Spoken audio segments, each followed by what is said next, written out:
Nako mga kapuso, siguradong marami na sa inyo ang nakapaglaro na ng online at mobile game na Candy Crush. Pero alam nyo ba na maging ang ating favorite celebrities, hindi na makabitiw sa nasabing laro? Nakatutok si Aubrey Carampel.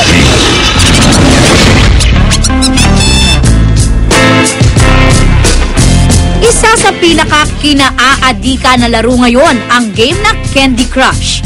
Divine. Di lang mga ordinaryong Pinoy ang nawiwili, kundi maging mga idolo nating celebrities. Simpleng pagmamatch lang ng mga magkakauring candy ang layo ng game. Pero bakit nga ba ang daming nakuhumaling ngayon dito?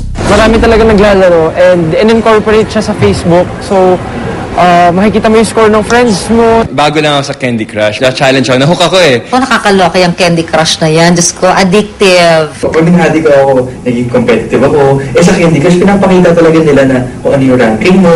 At kahit ang mga sikat, naiinis din pala kapag naubusan na ng live. Umabot na ako sa ina-adjust ko yung time. Yung cheat, ina-adjust ko yung time kasi para lang magka-live. Diba, it's 30 minutes before mag-regenerate ng life. Yung till the second, kaganyan lang ako.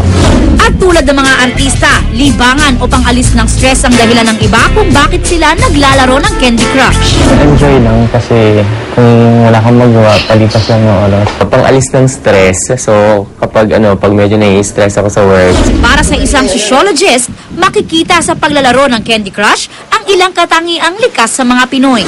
Nakita natin dito yung competitive spirit ng mga Filipinos. Na may tiyaga ang mga Pilipino.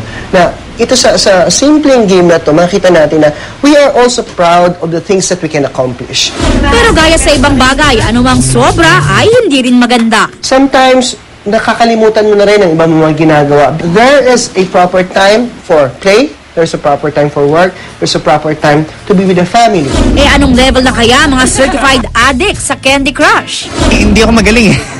Hanggang 35 lang ako at hindi na ako nakalampas. Level 60 na ako. At 1 month pala ako naglalaro. Level 71, hindi ako makaalis. 97. 102? 140. Who will challenge me? Aubrey Carampel, updated sa Showbiz Happenings.